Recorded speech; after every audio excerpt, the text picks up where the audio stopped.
Sahabat Pijar TV, terima kasih sudah klik video YouTube ini. Kiranya kebenaran firman yang saudara dapatkan menerangi kehidupan saudara. Dan untuk mudah menyaksikan video-video lainnya dan mendapatkan update dengan cepat, gimana caranya? Klik subscribe-nya. Jangan lupa berkat Tuhan jangan disimpan sendiri. Klik tombol share di bawah dan dibagikan video ini ke banyak orang sebanyak-banyaknya yang saudara kenal. Salam terang bagi Indonesia.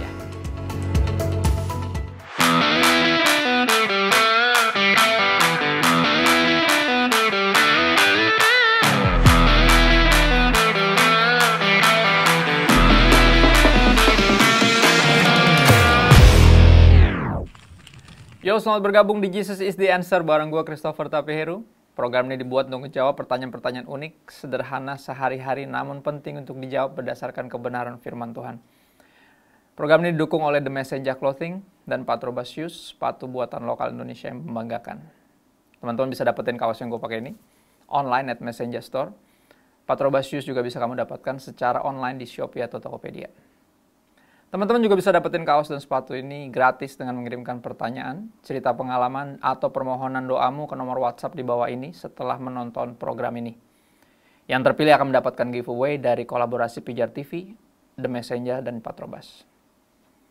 Hari ini kita akan membahas tentang gereja dan hamba Tuhan. Tapi sebelumnya kita akan saksikan apa jadinya kalau sahabat muda Pijar ditanya soal kekristenan. Halo, nama saya Elizabeth Sharon, umur saya 12 tahun. Nama gue Nelson, umur gue 35 tahun. Hai, perkenalkan nama aku Kezia Murensia Abigail, nama panggilan aku Eca. Aku umur 14 tahun. Justina Wate, saat ini saya bekerja sebagai pegawai swasta, umur saya 32. Nama saya Yulianus, umur 27. Halo, nama aku Yemi Maulodia Novianto, aku kelas 5, umur aku 11. Nama saya Hugo Sebastian, umur saya 33 tahun.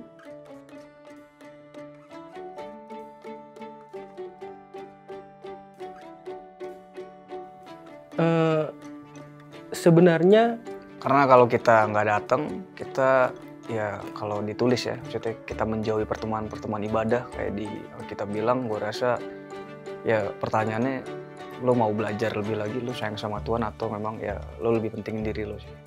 Karena kita bergumul dengan Tuhan, berbicara dengan Tuhan melalui gereja. ke gereja adalah setiap hari melalui sikap hidup kita dan perbuatan kita. Tetapi untuk bersosialisasi dengan saudara seiman itu perlu, yaitu di hari Minggu ke gereja. Karena itu adalah sebuah kewajiban kita sebagai umat Kristiani. Biar kita punya persekutuan, punya komunitas, karena kita itu bukan hidup sendiri, tapi kita juga manusia yang bersosial. Biar kita bisa bertumbuh dari situ, dari gereja itu. Karena itu adalah suatu kewajiban kita.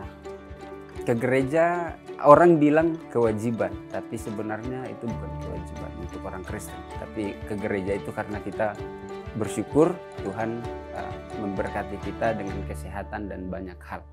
Jadi itu sebagai ucapan syukur. Kenapa sih kita harus ke gereja kalau hari Minggu? Biasanya dari jawaban teman-teman semuanya menjelaskan kenapa harus ke gerejanya.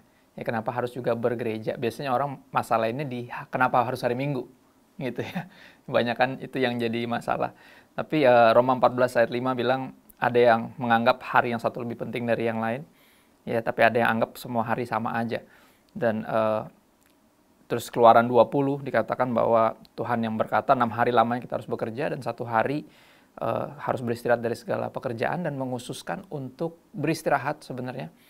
Ya, dan juga yang boleh dilakukan di hari Sabat, dikenal juga dengan istilah Sabat itu yang artinya istirahat, ya adalah beribadah. Ya, dan kenapa kita harus ke gereja? Jawaban beberapa teman-teman bagus tadi, karena kita makhluk sosial, kita saling membutuhkan, dan kita tahu persis bahwa ada ayat yang bilang bagus, besi menajamkan besi, manusia menajamkan sesamanya. Jadi di dalam keluarga rohani kita saling menajamkan, ya saling berproses, memproses, ya bergesekan bukan untuk saling menyakiti tapi untuk saling menajamkan. Dan makanya penting kita bergereja. Dan kenapa hari Minggu nggak hari lain? Karena kalau hari lain datang takutnya nggak ada kebaktian. Ya kan? Kita baktian di hari Minggu, nanti kosong nggak ada siapa-siapa malah bingung. Dan aku percaya juga gini, perenungan personalku ya, aku percaya Tuhan tuh berkarya di sepanjang sejarah sehingga menjadikan bahwa hari ibadah kita justru jatuh di hari Minggu yang adalah merah, yang adalah libur. Sebenarnya kita dipermudah ya untuk beristirahat dari pekerjaan kita. Basically adalah tentang istirahat. Dan hari Sabat sendiri bukan, walaupun kata Sabtu berasal dari kata Sabat, berasal dari kata Sabtu dari kata Sabat. Sabat sendiri artinya istirahat. Jadi intinya adalah kita beristirahat. Dan di dalam istirahat kita dan ibadah kita diingatkan bahwa semua ini berasal dari Tuhan. Ya, dan itulah yang mesti kita sungguh-sungguh sadari bahwa kita yang memerlukannya. Kita yang perlu istirahat. Tuhan mencontohkan lucu, di hari terakhir dari penciptaan, dia memutuskan untuk nggak melakukan apa-apa dan beristirahat. Padahal Tuhan nggak mungkin capek. Tapi kenapa dia beristirahat? Sederhana, karena dia sebagai papa, kita sebagai anak-anaknya. Anak sering gagal taat tapi jarang gagal niru. Makanya Tuhan kasih teladan, karena kita yang perlu istirahat, bukan Tuhan.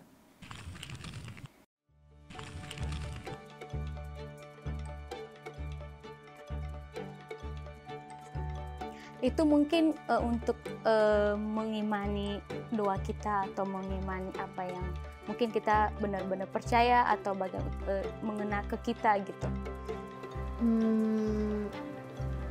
Apa? Kak, boleh ulang soalnya? Ya mungkin karena kita percaya, mengimani bahwa perkataan firman itu baik untuk kita, pertumbuhan iman kita, dan memang tentu ada manfaatnya untuk hubungan kita dengan Tuhan. Tapi kalau nggak tahu nih, ganti yang lain. Gue nggak merasa harus bilang. Karena supaya setiap omongan yang pendeta keluarkan dapat terjadi di kehidupan kita sehari-hari. Itu menurut saya itu untuk menyetujui apa yang hamba Tuhan itu katakan gitu. Kenapa sih kita harus bilang amin-amin kalau pendeta khotbah di gereja? Menarik, tadi salah satu sahabat ada yang mengatakan, menurut gue sih nggak harus bilang. Saya setuju. Saya bukan penggemar dari kata-kata harus, sesuatu yang diwajibkan jadi nggak rela bawaannya jadi terpaksa. Dan kenapa kita harus atau nggak harus sebenarnya, tapi kenapa kita mengatakan itu ketika kita mendengarkan pendeta berkhotbah? Ya, dalam kitab Wahyu 3 ayat 14, Tuhan Yesus sendiri berkata bahwa dia disebut sebagai amin. Jadi amin ternyata juga adalah gelar atau sebutan yang berarti saksi yang benar dan setia. Kata amin juga sering dipakai sebagai penutup doa. Ya, jika di dalam doa, kata ini berarti Tuhan pasti mendengarkan doa ini. Jadi umumnya kata amin dipakai untuk penutup dari doa, ya, dan kita mengaminkan biasanya perkataan yang sesuai dengan firman Tuhan. Teman, cukup banyak juga orang yang asal pakai amin aja. Misalnya ada orang ngomong bagus tentang dia, amin, amin. Nah, sebenarnya amin itu hanya berlaku menurutku personal ya, hanya layak ya kita berikan kepada Tuhan dan firman-Nya. Nah, kata amin berarti ya kami setuju dengan yang kau katakan atau firmankan. Semua yang Anda katakan atau Tuhan katakan tentang kebesarannya, kami biarkan menggema melalui amin kami. Jadi amin itu kayak pengulangan dari kebenaran yang kita terima ya tentang Tuhan. Ya, kita berkata benar dan dapat dipercaya apa yang Tuhan katakan atau firmankan. Secara garis besar amin artinya ya Tuhan, saya setuju. Ya, makanya kalau dengar pendeta berkhotbah tergantung dulu isi khotbahnya apa, jangan asal amin-amin aja. Atau bahkan kata-kata orang apapun jangan langsung kita aminkan. Amin hanya berlaku menurutku personal bagi Tuhan dan firman-Nya. Itulah mengapa kita mengatakan amin.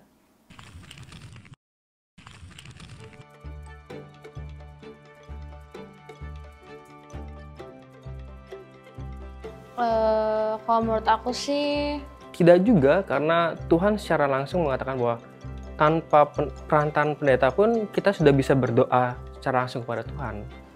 enggak. Karena apa ya? Ya enggak juga sih. Anci lu, nggak so asik lu. Menurut saya iya. Dijawab nggak dijawab gue nggak tahu, tapi itu bisa jadi kekuatan buat gue pribadi sih. Tergantung kita juga sih, tergantung iman kita. Enggak juga sih. Karena Tuhan menjawab doa orang-orang dengan apa? Nggak langsung di hari itu juga. Menurutmu kalau kamu berdoa atau doain pendeta atau hamba Tuhan, apakah doa kamu lebih dijawab? Jawaban teman-teman, ya jawaban sahabat pijar semua menarik. Ya, rata-rata pada nggak setuju. Ya, apakah lebih dijawab kalau doain sama pendeta? Rata-rata nggak setuju, dan saya bersyukur karena berarti teman-teman tahu kebenarannya. Ya, kenapa kita saling mendoakan atau bahkan ada pendeta mendoakan kita? Ayat pegangan tentunya di Yakobus 5 ayat 16. Aku pakai bahasa Indonesia masa kini, dikatakan demikian. Sebab itu hendaklah kalian saling mengaku kesalahan dan saling mendoakan, supaya kalian disembuhkan. Doa orang yang menuruti kemauan Allah mempunyai kuasa yang besar, atau doa orang benar, kata-kata itu. Jadi orang benar adalah mereka yang taat sama Tuhan. Dan dibilang mempunyai kuasa yang besar. Ya, di situ ada unsur, ini bukan karena kebenaran kita sendiri, kita dibenarkan oleh Tuhan. Ya, ada unsur bahwa kita saling mengakui dosa dulu, menyadarkan masing-masing bahwa saya pun yang mendoakan kamu juga manusia biasa yang punya kesalahan. Nah, manusia biasa yang dua-duanya dibenarkan, udah saling mengakui dosa, bisa saling mendoakan. Dan Tuhan berjanji bahwa kita akan disembuhkan ketika kita saling mendoakan. Makanya ada prinsip ini, ada yang mendoakan siapa gitu. Orang mendoakan yang lainnya, termasuk juga pendeta mendoakan kita misalnya. Ya, kata hamba Tuhan. Nah, aku akan tutup dengan ini. Ya, berkaitan dengan gereja dan hamba Tuhan, dari 3 pertanyaan yang menarik dari teman-teman adalah gini. Yang pertama, gereja itu ada 3. Yang pertama, gereja sebagai personal. Ya, Anda dan saya, kita ini masing-masing adalah gereja. Ya, bait Allah, Tuhan tinggal di dalam kita. Roh Kudus tinggal dalam kita. Itu gereja secara personal. Ya, masing-masing kita. Yang kedua, ada gereja secara komunal. Nah, ini yang berkumpul. Ya, biasanya ngumpulnya di gereja. Jadi gereja jelas bukan bangunan, ya, bukan bangunan, tapi perkumpulan orang-orang percaya.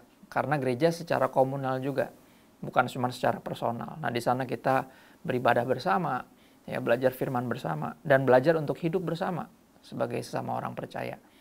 Nah, yang ketiga adalah gereja yang universal, ya, di mana gereja-gereja yang berbeda, mungkin beda aliran, beda denominasi, belajar percaya bahwa kita ini adalah anggota dari satu tubuh yang disebut tubuh Kristus. Yang Kristus adalah kepalanya. Jadi sebagai anggota-anggota tubuh yang berbeda, misal tangan dan kaki nggak sama, mata dan mulut, semuanya punya peran sendiri. Dan di dalam menyadari bahwa kita gereja yang universal, sebagai Kristus sebagai kepala, kita belajar untuk bersatu walaupun berbeda. Ya, bersatu walaupun berbeda. Nah, itu yang membuat kita harus mengerti arti gereja dulu. Jadi jangan ada yang berpikir gereja itu cuma bangunan, jadi kita cuma ke gereja. Pada akhirnya kita bergereja. Dan kenapa kita juga ke gereja? Karena gini, when we go to church, we learn how to be the church. Ketika kita pergi ke gereja, ketika kita bergereja, kita belajar untuk jadi gereja. Karena gereja yang pertama Anda dan saya secara personal, berikutnya gereja secara komunal, dan gereja secara universal. Dan aku tutup dengan ini, berkaitan dengan istilah hamba Tuhan. Kolose 3 ayat 23 sampai 24. Rasul Paulus berkata demikian, apapun juga yang kamu perbuat, perbuatlah dengan segenap hatimu seperti untuk Tuhan dan bukan untuk manusia. Apapun juga, apa aja yang kita lakukan dalam hidup ini. Ya, entah itu pergi ke gereja, belajar bergereja, ya, terus ketika mendengarkan firman Tuhan atau bahkan menyampaikan firman Tuhan, dan juga tentunya ketika saling bersosialisasi, saling mendoakan, saling membantu, bekerja. Ya, apapun itu yang kita lakukan, hendaklah kita lakukan dengan segenap hati seperti untuk Tuhan, bukan untuk manusia. Ayat 24 dikatakan gini, kamu tahu bahwa dari Tuhanlah kamu akan menerima bagian yang ditentukan bagimu sebagai upah. Kristus adalah Tuhan dan kamu hambanya. Berkaitan dengan istilah hamba Tuhan, kita harus menyadari bahwa hamba Tuhan nggak bicara profesi, tapi bicara devosi. Ya, bicara untuk siapa kita melakukan yang kita lakukan. Apakah untuk Tuhan atau untuk diri kita sendiri? Jika kita melakukannya untuk Tuhan, ya, Kristus adalah Tuhan dan kita melayani Dia, kita adalah hamba Tuhan. Ya, hamba Tuhan nggak melulu harus pendeta. Ya, karena di lapangan juga kita temukan nggak semua pendeta hamba Tuhan juga. Ya, nggak bisa dipungkiri, ada juga yang bertingkah kayak hambatan Tuhan, bikin orang malah nyangkut untuk datang ke Tuhan. Ya, tapi gini, istilah kalau dengan kata hamba Tuhan, kita harus menyadari bahwa kita ini hamba Tuhan. Siapapun yang melayani Kristus, ya, sebagai hamba Tuhan dan Kristus adalah Tuannya, kita ini hamba-hamba Tuhan. Dan kita adalah gereja. Jadi kebenaran ini yang harus kita sadari sungguh-sungguh. Sahabat Pijar TV, senang banget di waktu yang singkat ini kita bisa menjawab pertanyaan-pertanyaan mengenai gereja dan hamba Tuhan. Program ini diproduksi karena dukungan sahabat sekalian terhadap pelayanan Pijar TV. Dukungan doa, ide, bahkan dana sahabat sekalian akan terus memampukan kami memproduksi dan menyiarkan program ini. Bagi sahabat yang tergerak berpartisipasi mendukung pelayanan kami dalam dana, silakan berkontribusi ke nomor rekening yang tertera. Seberapapun donasi sahabat sangat memberkati pelayanan media ini. Kami akan kembali lagi di Jesus is the Answer minggu depan, di hari dan jam yang sama untuk membahas pertanyaan-pertanyaan menarik lainnya. Don't miss it, salam terang bagi Indonesia.